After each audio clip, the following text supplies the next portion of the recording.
మనం most important and very common disease high blood pressure. దాన్ని మనం హైపర్ టెన్షన్ అంటాము. ఎందుకు అంటే ఇది అందరికీ తెలిసిందే, చిన్నవాళ్ళ దగ్గర నుంచి పెద్దవాళ్ళ వరకు హైపర్ టెన్షన్ గురించి తెలియని వాళ్ళు ఉండరు. కానీ unfortunately 90% of the population neglect చేసే కండిషన్. కొంచెం బీపీ ఎక్కువ ఉంది కదా అని అశ్రద్ధ చేసే అవకాశం ఎక్కువగా ఉంటుంది ఇప్పుడు ప్రజెంట్ పబ్లిక్లో. సో దీని గురించి ఎందుకు నేను స్ట్రెస్ చేయవలసిన అవసరం వస్తుంది అంటే, డిసీజ్ సింపులే, disease common. Most of the people 40 నుంచి 50% ఆఫ్ ద పబ్లిక్ క్లియర్ కట్గా బ్లడ్ ప్రెషర్తో సఫర్ అవుతారు. ఒక ఏజ్ గ్రూప్ అయితే ఆల్మోస్ట్ 90% ఏదో ఒక స్టేజ్లో బ్లడ్ ప్రెషర్తో సఫర్ అవుతూ బ్లడ్ ప్రెషర్ రిలేటెడ్ కాంప్లికేషన్స్తో ల్యాండ్ అవుతూ ఉంటారు హాస్పిటల్లో. సో హై బ్లడ్ ప్రెషర్కి డెఫినేషన్స్ కొన్ని ఉన్నాయి, WHO డెఫినేషన్స్. పర్టికులర్గా టైం టు టైం మారుతూ ఉంటాయి. ఓల్డెన్ డేస్లో కొంచెం ఎక్కువ ఫిగర్ ఉండేది, 140/90 అబవ్ ఉంటే బ్లడ్ ప్రెషర్ ట్రీట్ చేయాలని. అది ఇప్పుడు రీసెంట్గా ఆ ప్రెషర్తో లాట్ ఆఫ్ కాంప్లికేషన్స్ ఉండడం వల్ల, lot of research, lot of clinical trials వల్ల ఆ ప్రెషర్ రీడింగ్స్తో lot of heart attacks, heart failure, kidney failure, brain strokes చూడడం వల్ల బ్లడ్ ప్రెషర్ పరిమితిని తగ్గించడం జరిగింది.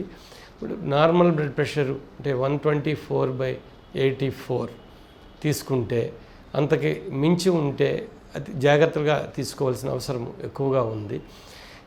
ఇందులో ఇది కారణం ఏంటంటే, ముఖ్యంగా లైఫ్ స్టైల్ ఒకటి ఇంపార్టెంట్. లైఫ్ స్టైల్ ఏంటంటే సెడెంటరీ లైఫ్ స్టైల్, ఎటు కదలరు. వృత్తిరీత్యా అవ్వచ్చు, లేదా అలవాటు ప్రకారం, లేదా అశ్రద్ధ ప్రకారం ఏమవుతుంది అంటే కదలరు మనుషులు. చాలామంది కూర్చుని చోటు నుంచి అన్నీ తెప్పించుకొని ఫిజికల్ ఎక్సర్సైజ్ ఉండదు. రెండవది డైటరీ రిస్ట్రిక్షన్స్ ఉండవు సరిగ్గా. సాల్ట్, బేసికలీ సాల్ట్ అంటే టేస్టీ ఫుడ్స్ కోసం సాల్ట్ వేస్తారు. సాల్ట్ లిబరల్గా వాడడం వల్ల బ్లడ్ ప్రెషరు ఉన్నది పెరగడం, లేనిది రావడం జరుగుతూ ఉంది. So habits main, exercise, diet, ఈ రెండు. మూడవది ఏంటంటే వంశపారంపర్యంగా కూడా బ్లడ్ ప్రెషర్ వస్తుంది. మన పూర్వీకులు అంటే పేరెంట్స్, ఇమీడియట్ పేరెంట్స్, గ్రాండ్ పేరెంట్స్లో హై బ్లడ్ ప్రెషర్ ఎంటిటీ ఉంటే మనకి ఈ జనరేషన్లో వచ్చే అవకాశం ఉంటుంది. ఇందులో ఒక ఇంపార్టెంట్ థింగ్ ఏంటంటే రాంగ్ నోషను. మా గ్రాండ్ పేరెంట్స్ 90 years వరకు బ్రతికారు, బ్లడ్ ప్రెషర్ ఉండేది, వాళ్ళకి బ్లడ్ ప్రెషర్ 70వ సంవత్సరంలో తెలిసింది. కాబట్టి మనకి ఇప్పుడు ఇంకా 35 సంవత్సరాలే కాబట్టి పట్టించుకోక్కర్లేదని అశ్రద్ధ ఒకటి. అలాగ ఉండదు. హెరిడిటరీ ఫ్యాక్టర్ ఉన్నప్పుడు ఏ ఏజ్లోనైనా సరే మేనిఫెస్ట్ అవ్వచ్చు.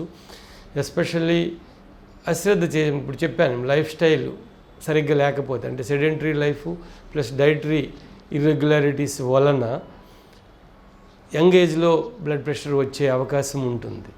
ఈ factors plus hereditary factors. So అతి జాగ్రత్తగా ఉంటే తప్ప బ్లడ్ ప్రెషర్ని మనం ఆపలేము. నెక్స్ట్ స్టెప్ ఏంటంటే, బ్లడ్ ప్రెషర్కి ఇదే కారణాలు కాకుండా కొన్ని సెకండరీ కాజెస్ అంటాం.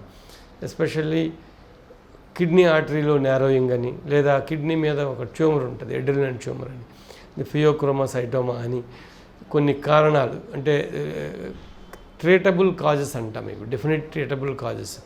ఎస్పెషల్లీ పెద్ద అయోటా ఉంటుంది, హార్ట్ నుంచి వచ్చే సర్క్యులేషన్లో పెద్ద రక్తనాళం, అందులో దాని కోర్సులో ఒక దగ్గర కోఆక్టేషన్ అని నారోయింగ్ అవుతుంది.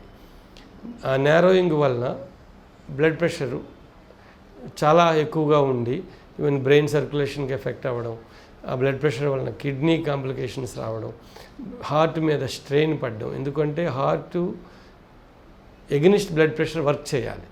వర్క్ చేసినప్పుడు ఏమవుతుందంటే, హై ప్రెషర్ ఉన్నప్పుడు హార్ట్ స్ట్రెయిన్ అవుతుంది. స్ట్రెయిన్ అయినప్పుడు స్లోగా థిక్ అయ్యి, తర్వాత థిన్ అయ్యి, హార్ట్ ఎన్లార్జ్మెంట్ అయ్యి, హార్ట్ ఫెయిల్యూర్ అయ్యే ఛాన్సెస్ ఉంటాయి. సో ఇన్ని రకాలుగా బ్లడ్ ప్రెషర్, సింపుల్ బ్లడ్ ప్రెషరే ఇన్ని రకాలుగా కాంప్లికేషన్స్ని ఇవ్వడం వల్ల పేషెంట్స్ క్వాలిటీ ఆఫ్ లైఫే కాకుండా క్వాంటిటీ ఆఫ్ లైఫ్ అంటే ప్రిమెచ్యూర్ డెత్స్ చూస్తూ ఉంటాము. సో అందుకు బ్లడ్ ప్రెషర్ని యాక్చువల్గా ఏంటంటే ఇది ఒక టెర్మినాలజీలో ఒక్కొక్కసారి మనం ఇట్ ఈజ్ ఏ ఘోస్ట్ అని చెప్పొచ్చు.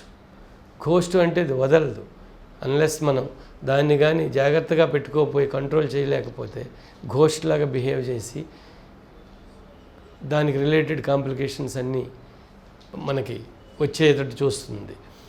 సో సింపుల్ థింగ్స్ ఏంటంటే మొదటిసారి బ్లడ్ ప్రెషర్ తెలిసినప్పుడు జనరల్గా ఎవరు మందులు వాడడానికి ప్రయత్నించరు.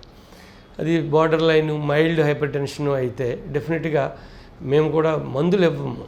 ఫస్ట్ లైఫ్ స్టైల్ మోడిఫికేషన్ అంటాం, అంటే బేసిక్ ఎక్సర్సైజెస్, డైటరీ మోడిఫికేషన్ అంటే సాల్ట్ రిస్ట్రిక్షను, జంక్ ఫుడ్ అవాయిడ్ చేసి, like especially salt preserved items, pickles అంటాం, ఇలాంటివి అవాయిడ్ చేసి అట్లీస్ట్ ఒక 2 to 3 వీక్స్ క్లియర్గా చూస్తే డెఫినెట్లీ ఫస్ట్ టైం కాబట్టి బ్లడ్ ప్రెషర్ తగ్గే అవకాశం ఉంటుంది. బ్లడ్ ప్రెషర్ తగ్గి నార్మల్ రేంజ్లో ఉంటే ఇంకా మందులు అవసరమే ఉండదు. సో ఇవి పాటించుకుంటూ ఉంటే డెఫినెట్లీ మందులు సరైన మందులు కూడా సింపుల్ మెడికేషన్స్ ఉన్నాయి, మంచి మందులు ఉన్నాయి, సైడ్ ఎఫెక్ట్స్ తక్కువ ఉన్నవి వచ్చాయి. ఇప్పుడు సింగిల్ డ్రగ్తో కూడా కంట్రోల్ చేసే అవకాశం ఉంది. ఈ లైఫ్ స్టైల్తో కంట్రోల్ అవ్వని వాళ్ళని డెఫినెట్లీ మెడికేషన్తో మనం ఒక గ్రూప్లో పెడతాము. ఆ మెడికేషన్ కూడా simple drug, complications side effects లేని డ్రగ్ ఇచ్చి కంట్రోల్ చేయడానికి ప్రయత్నిస్తాం. యూజువల్గా 4 to 6 వీక్స్లోనే కంట్రోల్ అవుతుంది. సపోజ్ బాగా కంట్రోల్ అయ్యి తను ఈ లైఫ్ స్టైల్స్ మోడిఫికేషన్ కూడా పాటిస్తే సేమ్ డ్రగ్ డోస్నే 50% తగ్గించవచ్చు, భయపడిన అవసరం లేదు.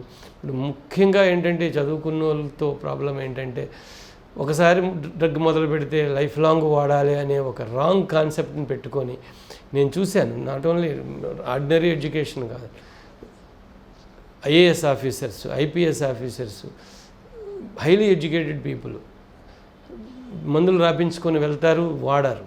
కారణం ఏంటి అని నెక్స్ట్ వచ్చినప్పుడు అడిగితే మీరు రాశారు కానీ వన్స్ మొదలు పెడితే డాక్టర్ గారు లైఫ్ లాంగ్ వాడాలి, అది ఒక రాంగ్ కాన్సెప్ట్ని పెట్టుకొని ప్రాబ్లమ్స్లో పడతా ఉంటారు. అప్పుడు నెక్స్ట్ టైం వచ్చేసరికి ఏమవుతుంది, డబుల్ డోసులు అవసరం వస్తూ ఉంది. సో అందుకు నేను చెప్పేది ఏంటంటే ఒకసారి మొదలు పెడితే డ్రగ్ లైఫ్ లాంగ్ వాడాలి అనే కాన్సెప్ట్ని మర్చిపోవచ్చు, అది కరెక్ట్ కాదు.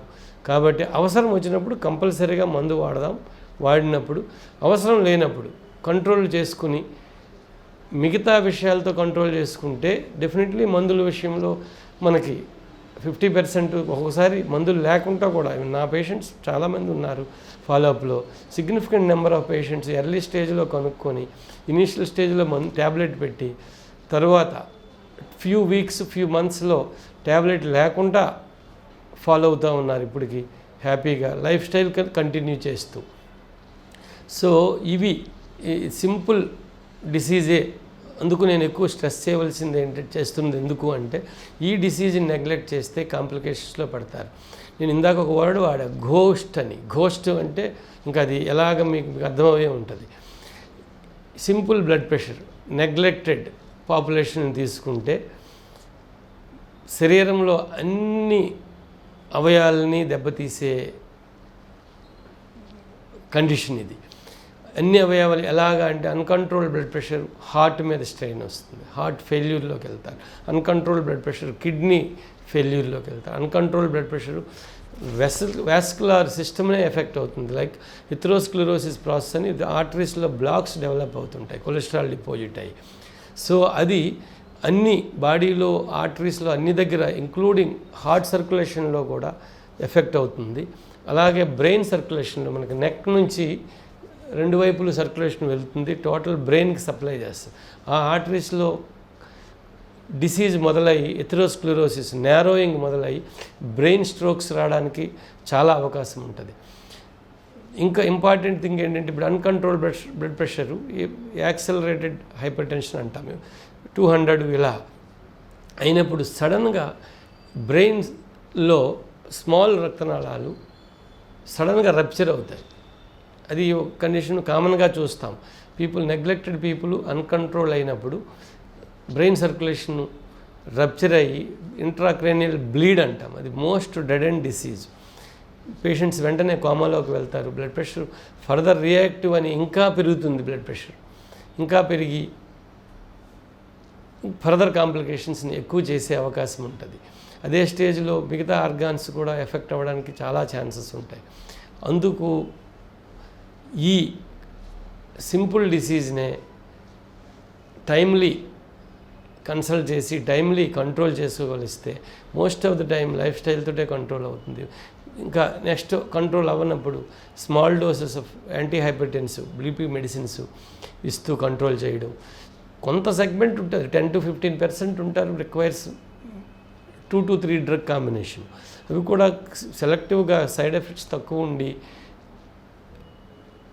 ప్రాపర్ కంట్రోల్ చేయడానికి అవకాశం ఉన్నప్పుడు దేనికి భయపడిన అవసరం లేదు.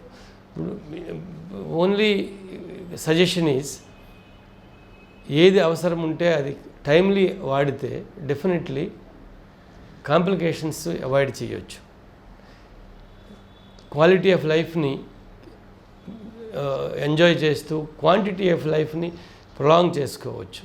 అండ్ వాటికి రిలేటెడ్ మిగతా డిసీజ్ రాకుండా చూస్తే మిగతా హార్ట్ డిసీజ్కి ట్రీట్మెంట్లు, కిడ్నీ డిసీజ్కి ట్రీట్మెంట్లు, బ్రెయిన్ డిసీజ్ ట్రీట్మెంట్లు కంప్లీట్లీ అవాయిడ్ చేయొచ్చు.